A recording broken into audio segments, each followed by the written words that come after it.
Hey, welcome back to another episode of Hero Talk. This is episode 6. I'm David. With me today is Fernando. Good morning, Fernando. Good morning. Good morning, heroes and other listeners. So, Fernando, your first time on Hero Talk. We're only on episode 6, so you made the first 10. I'm excited. I'm a big fan. I'm very excited to be here, and thank you very much for inviting me, or actually, to be honest, for accepting my invitation to be on here. So I'm very, very happy to be here. Definitely. And you're implying that I wouldn't have asked you to be next anyway. Well, you didn't know I was going to be in town. Exactly. So there you go. Exactly. It's a wonderful thing. Yep. So a little bit about me. Yeah. Let's talk about you. Well, I have a long and storied past. How much time do we have? As much time as we need. These that's ridiculous. Without limit. That is ridiculous. You can't say that to me. No, actually, I was born in a house my father built. No. Okay, let's go back. No, I was born in Mexico. Well, it could have been a house my father built, but I was born in Mexico in 1963, so do the math. I'm a little bit older than most of you guys. But I joined the military service when I was young, back in the 80s. I was part of Reagan's army, if anyone can imagine.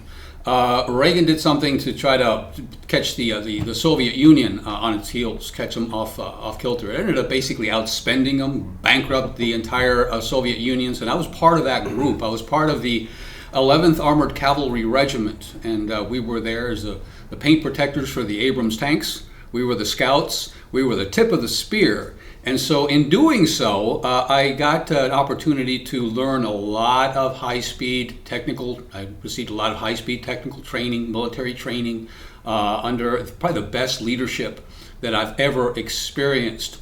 And so what I did is I kind of parlayed that when I went back stateside after serving a couple of years in Germany.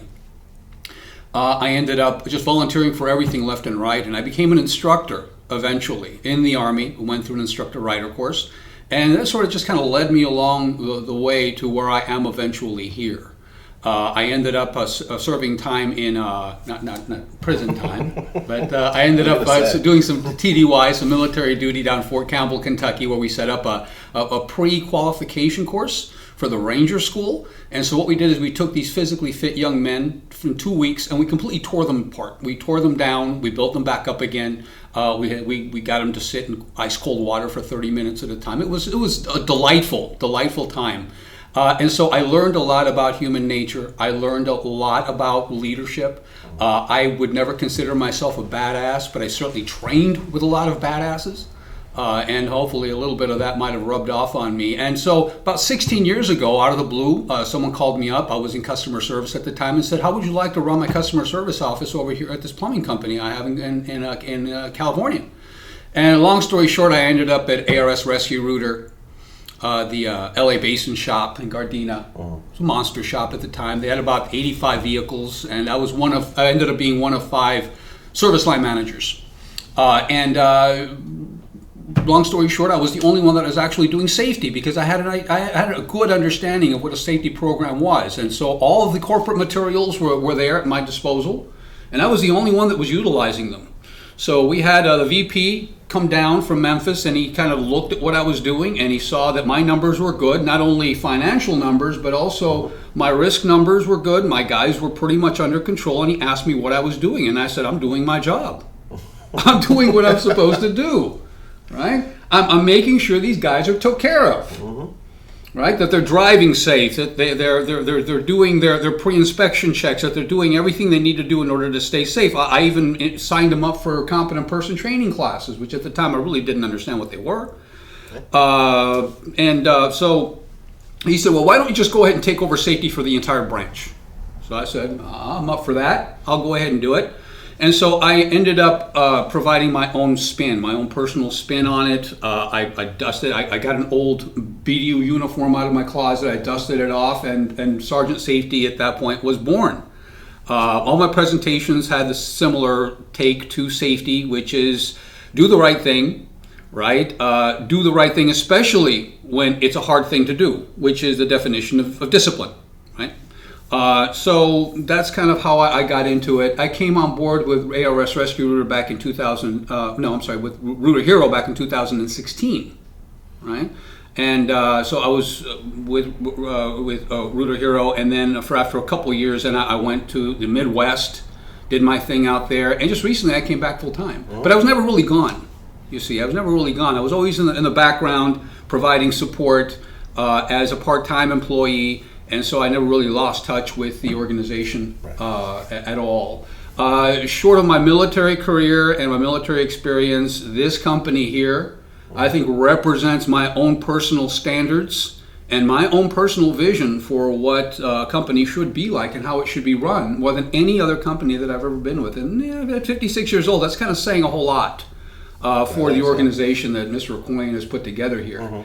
Not only having you as part of the entire culture of this organization, but also everything else that he does for us, everything that he does for his managers, right? Providing the book club, for example, providing all those things that are that help to not only build the company but build the individual.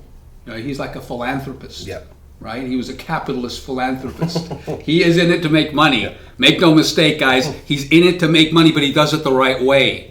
He does it with his heart, and he does it with a conscience, and he makes sure that everyone's took care of underneath him. And you take care of him, he takes care of you. And that's my life's mission, to make sure that Mr. Aquain is taken care of. And I do everything in my power to make sure that I do everything for his fleet and everything for his safety program. Awesome.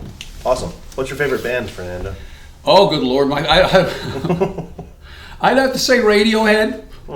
I have to default to Radiohead. But, my running track, I listen to music while I run. And I usually have this recording of Beethoven's Ninth Symphony, and it's 1 hour and 7 minutes long, right? And I have a route that I run around a lake back home in Kentucky, and it's an 8-mile lake. And usually, what happens is I synchronize my run to Beethoven's Ninth Symphony. That's cool, right? And if you've ever listened to it, you know that there's lulls. There's the most beautiful music that's ever been produced. Bar none, the most beautiful piece that's ever been produced by a human being. And then when the chorus comes in at the end, and the fat people sing, and I'm elated, and I got this runner's high, and blood is pumping through me, and it's just a pure joy, and it is ode to joy. So it is fitting that would be my favorite piece to run to. But and it lasts the entire run? Absolutely. That's amazing. Absolutely. Crescendo, and I end up falling on my face exhausted. That's well timed. So absolutely. That's good. Absolutely. Well, I've been doing it for a while, so good. I got it down. Man. So I just have a couple of questions for you to get into the meat here. So how does a company create a culture of safety? How does it come? Well, that's a very good question. First of all, they acquire the necessary resources. A company has to understand, number one, that there is a need for it, especially in the trades. There is a need for someone that has just a basic understanding of what is required, not only to develop a safety culture from within the company, but also what is required from outside of the company. Cal OSHA is a beast. OSHA in itself federally, right, is a beast, but California has its own particular agency which it develops based on federal OSHA standards and mandates. California takes that and says, no, that's not good enough. Let's go ahead and build it up a little bit more, right, and make it a little bit more demanding on companies. Now, and I don't want to paint this in the wrong light, guys, because it's very easy for me to become cynical when it comes to OSHA. But you got to bear in mind what their mission is. Their mission is to protect the health and well-being of the worker, right? Where plumbers protect the health and well-being of the nation through what we do. Their sole objective is to make sure that companies don't put their workers in harm's way, that make sure they take measures, make sure that they raise levels of awareness in order to ensure that wherever possible, employees recognize risks, eliminate risks, and when the risks can't be eliminated, personal protective equipment comes in, so it becomes a whole thing, right? Compliance, it's setting standards, applying your own personal initiative to making sure that these standards are being met. Right. So it doesn't sound like a bad thing at all. It's not. Unless you're doing the wrong thing. Touche. Unless you're doing the wrong thing. And so what is the right thing? Well, most people that I know that own a router business or that own any kind of business whatsoever Most of those people, they're of a unique mindset, right? They're task-driven, goal-oriented type people, and so what they focus is on their production, what it is that's going to make them successful. Very few of these people really have it within them to then look laterally and see, okay, what other kind of support do I need in order to make sure that my job, that my work is legitimate, right? That my company becomes legitimate. And so that's where you have to go into getting financial assistance, right? You have to hire an accountant, someone that knows how to keep the books. You have to hire somebody that knows about human resources to keep you legitimate, especially in the state of California, right? And of course, you need someone to create and manage your safety program. Right? Because that's another thing. OSHA can turn your lights out. If they come in and they see something they don't like, they will definitely let you know, and they'll penalize you, right? To the point where you're losing licenses, to the point where it's impossible for you to continue to do business, especially in the great state of California. So it's important to have someone that has a basic understanding of how to read the codes, how to understand what OSHA puts out there, and how to actually implement it to become compliant with the OSHA standards. Yep, and to explain it in a way that everyone can understand. Especially in a way that everyone can understand. Otherwise, it just becomes a lot of double speak, and people automatically just tune out, and you'll end up with nothing except just lost money. Yep, no, completely understood. It's when the legalese comes in, and people tune out. Yep, I do. I tune out a lot, but especially of that. So. All right, so once that culture of safety has been created, how is it maintained, especially when new people come on, maybe from a company that didn't have that culture of safety? How is it maintained? Wow, that's another very good question. The way it's maintained is through diligence. The way it's maintained is through consistency. The way it's maintained is through leadership. Leaders have to lead by example. My operations managers can't stand in front of a group of their people and lay down the law or explain the standards, explain the reasons why, and then turn around and they're the ones that are on their cell phones, they're the ones that are being called in on, they're the ones that are going down into 8-foot trenches without any kind of protection. So if you talk the talk, you gotta walk the walk. Yeah. And you gotta set the example. And that's probably the most difficult thing that I found is that on the one hand, I'm providing everything that a company needs in order to stay safe and also to remain compliant. But if that isn't, if the buy-in is not from the leadership, if the leadership doesn't buy into that, then it's very difficult for me alone to try to implement or at least to maintain those standards. I mean, it's basically impossible, right? Because the role of the operations manager, he has to assume ownership for everything that happens in his unit. Of course. Right? And I have to assume ownership over what happens in his unit, and also, what happens in every single unit. I have to assume ownership for that. Right. So the way that you establish a safety program is to do that, is to establish it, but maintaining it is how you actually build a culture. Understood. So, what can an individual do to contribute to that culture of safety? Grow up. There we go. You do. And I hate to put it that way, and I probably lost a lot of people by saying that, but it's not a flip answer if you think about it, because really it's not just about following a bunch of rules. If you haven't really developed your own sense of personal responsibility, your own personal, I guess you'd call it emotional intelligence, where you recognize that these risks are real. Right? The same person that will go out and buy car insurance, homeowners insurance, personal health insurance, buys life insurance, puts money away for a 401k, those things an 18, 19-year-old just doesn't do. Right. And by that token, that 18, 19-year-old is going to take risks steadily because he hasn't developed that maturity, he hasn't developed that sense of personal responsibility, he hasn't developed that sense of personal ownership. Right? We talk about ownership, don't we? We do. We talk about it a lot. Well, I'm going to own that fact, yes. But we talk about it in terms of the work that we do. Yeah. What about taking personal ownership over your own stuff, over your own behind? You have to take personal responsibility and ownership over yourself before anybody can expect you to take personal responsibility over anything else. Am I right? Yeah, no, that is absolutely correct. If you don't have ownership over yourself, you have ownership over nothing. Correct, because then it becomes very difficult to put your everything, anything else into that kind of context. right? I've seen guys here, David, that just go from earning $9 an hour at Burger King to coming in and somehow they got it and they're earning $127,000 a year.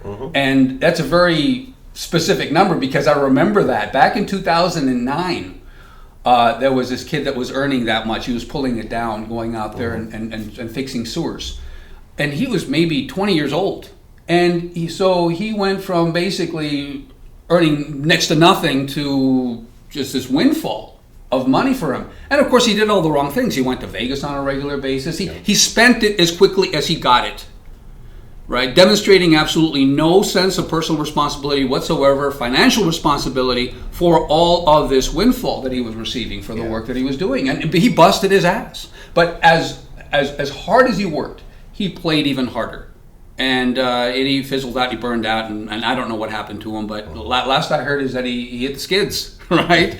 Because he didn't have anything, he didn't have that sense of discipline and that sense of pride in himself to be able to manage that success.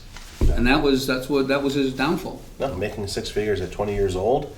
I mean, school doesn't prepare people for that. Nope, not anymore. If his parents were not making that much money, he has no idea what it's like.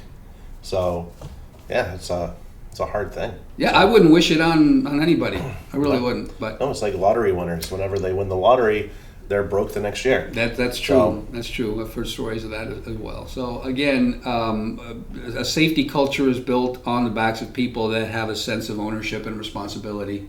Right? That's why my 12 points of safety, I always start with take care of yourself, assume ownership for yourself first and foremost, because after that, if you don't assume ownership for yourself or recognize the fact that there are risks involved in the work that you do on a regular basis, and the rest of it doesn't even matter because you're not going to listen to it, right? It's all about being a grown-up and going in, putting your big boy pants on and going out there and doing the right thing, not only for yourself, but for those people that depend on you. Right? We're all men and we're all out there to provide, right? And women. I think I just pissed somebody off out there because I'm not a man. That's why I had to put that in there. Right. Individuals. And to be fair, in my time in the trades, I've met maybe half a dozen female plumbers, and they were all outstanding. Each and every one of them were outstanding. Amazing people. Yeah. I probably had a lot to do with the fact that they already assumed that responsibility for themselves because they had to. Mm-hmm. And after that, they were always amazing, always compliant, always pleasant, made a lot of money too. I mean, can you imagine you call a plumbing company and there's this female plumber coming into your home? Yeah, it defies expectations. And it's gold. Yeah. You send that lady out to perform services in a person's home where the lady of the house is the only one there. I mean, completely, just the stress is almost gone completely. Yeah, no. So completely. It is an amazing thing. So for all you female plumbers out there, my respects. All right, so going off of that personal ownership, right?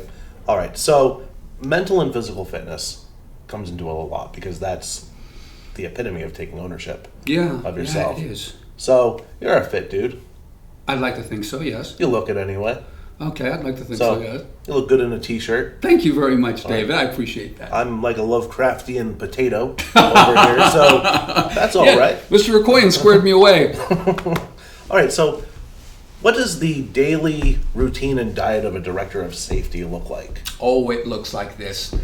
I get up before dawn. I get up before, some of you guys are just going to bed sometimes, but I get up before dawn. I tether myself to a 50-pound animal, and I run around a lake for about 8 miles. And it's not quite as fun as it sounds. Okay, so worse. Yeah, this dog, I have to talk about my dog. His name is Chaos. I didn't name him, my daughter named him, but he's half Siberian Husky and half a German Shepherd. Now think about that for a second. Historically, the Germans and the Russians haven't gotten along. Right? Yeah. A lot of storied battles between the two. So you combine those in one animal, a 50-pound beast, and so there's got to be problems. Yeah. There's going to be some issues. Yeah. Right? But he is the best dog in the world, folks. He is the best dog in the world. He loves to run. The husky in him comes out during the winter time. Full trot, right? Full trot. He will scoop snow up in his jaw and munch on it as he's running. So we don't have to stop. Right? That's amazing. You don't have to stop. He will continue to go until you physically just grab him by the scruff of the neck and say, no more. On Sundays, I let him lead. On Sundays, he's my alpha dog, and he takes me where he wants me to go. And so we've been on 12-mile runs together. When he has it in him to continue to go, and even when I'm starting to wane. But I do take care of myself. Running is my primary source of physical fitness. I run every single day, with the exception of the time that I've been here in LA. But every single day, because my dog keeps me honest. Right, 7:30 in the morning, he's already whining. He wants to go. And so I have no choice. I have no option. So he does keep me honest. He's probably the best thing that I've done to my running since I've been running. And this is about 4 years ago that I've been running with this dog. And again, he's a great running companion. Other than that, I practice intermittent fasting. And I usually have one meal a day, which is usually my in supper time. So during the day, I'll have my black coffee in the morning. And then throughout the day, I don't eat anything. And then at night, when I'm actually hungry, that's when I actually have a good dinner. Right. And then I'll sleep 8 hours. Well, that's important too. I cannot, those three things, my running, my intermittent fasting, and also my dedication to my sleep patterns, my respect for my sleep patterns. There's this Ronald Reagan, the second time I brought him up. Yeah, you love the Reagan. Ronald Reagan and Margaret Thatcher were famous for saying back when they were in their heyday in the 80s that they would basically only have 4 hours of sleep a night. In order to run the free world, that's what it took, right? They dedicated themselves to 4 hours a night. And it's by no coincidence that both of them, towards the end of their life, suffered devastating Alzheimer's. Yeah. And so I'm not going to say that that's what caused it, right? But there's a lot of proof, a lot of indicators that state that lack of sleep, or if you practice this abbreviated sleep patterns, that you're more likely to suffer devastating health issues further on down the line, namely through Alzheimer's and the deterioration of your cognitive ability. So if you want to stay sharp, dedicate yourself to those things, right? Physical fitness, something that puts stress on your body on a regular basis, because your body's a wonderful machine, but if it sets too long, it begins to rust, just like any wonderful machine will do. Right? Make sure that you feed it properly, right? Stay hydrated throughout the entire day, drink plenty of fluids, and make sure that you have one good meal at least a day. Intermittent fasting is a wonderful thing. Don't be afraid of being hungry. Your body reacts and responds to that as well. And of course, then you have to have that recuperative sleep at the end of your day, and make sure that you get at least 7 hours of uninterrupted sleep. I prefer 9, but somewhere in the middle, 8 hours is ideal for me. So those things, and I would like to stress that point. There's not one single thing that works for everybody. Right? You kind of have to work at it and kind of figure it out for yourself. Right? I did the carnivore diet, I did the paleo diet, I did all those things. And to me, they made sense to a point, but the only thing that's made sense to me where I'm not restricted at all is just eating one good meal a day. And then I can eat whatever I want. I want to eat pizza, pasta, fried chicken, it doesn't matter. If I only eat when I'm hungry, my body responds to it, it becomes very efficient, and it allows me to be healthy and live a healthful life. Yeah, definitely. So I sent a survey out a month or two ago where, favorite dessert, favorite snack, favorite whatever. And I believe you put your favorite dessert as steak. Yeah. I'm not a big dessert guy, but, give me an option. Yeah, I'll take the steak over cake any day. I'll take the steak over cheesecake any day. Yeah. It's like, and then your coffee was bulletproof. Yes. So. You know what that is, right? Oh, yeah, definitely. The grass-fed butter, the MCT oil, sometimes the coconut oil. The coconut oil, yeah. I'm partial to the coconut oil. When it's not available, the butter. The butter in the coffee is great. And it's rocket fuel, guys. If you never heard about it, is the caffeine and then the fats, healthy fats in there, mixed in there. It doesn't sound very appealing, but once you actually get a couple of these in you'll start to feel the difference, and they definitely do work. No, just as a mental clarity thing, first thing in the morning, I've tried nothing better than bulletproof coffee. Ketones. It's the MCT oil. Don't have too much if you're just starting out. Oh, gives you runny poops. Yep, the disaster pants, as they call it. So, but there's nothing to clear your mind better than that, and it makes the caffeine last longer. So, if that's what you want, if you want clarity of mind, clarity of thinking, we can't presume that that's what people want. Some people want that mind fog. Yeah, people just, they Yeah. It is sad. It is sad. Frosted Flakes in the morning. Yeah, but I'm not here to tell you what to eat, guys. I'm not your dad. I'm not your mom. Nope, but, we're not doctors. We're not doctors, so we play them on TV, right? Very well. But there has to come a point at which you have to reflect. Look at the man looking at you back in the mirror, and you got to ask yourself the question: what am I doing? Is this conducive to a lifelong affair that I'm having with myself? Or am I disappointing people? Am I falling behind? Am I falling short of my potential? And if the answer to those questions are yes, guys, we have everything you need in order for you to square yourself away, right? This is the only company that I've ever worked for that gives you the ability and those resources to go out there and kill it. So take advantage of that. Take advantage of that. And that's my recommendation for each and every one of you guys out there. 100%. All right, man. Anything else you want to add? I love you, man. Love you too, man. We've got a lot in common, even though I'm 16 years older than this gentleman. I actually graduated high school the day he was born. Isn't that something? Isn't that wicked? I love this guy. No, that's it. Thank you very much. It's a pleasure to be here. I had a lot of fun. Thank you very much for inviting me. 100%. You should come back on. Let's do it. All right. Let's do a part dos. Yeah, let's do it. Sounds good. All right. Well, guys, thank you for tuning in. And this has been Hero Talk, episode 6. And this is Sgt Safety. Out.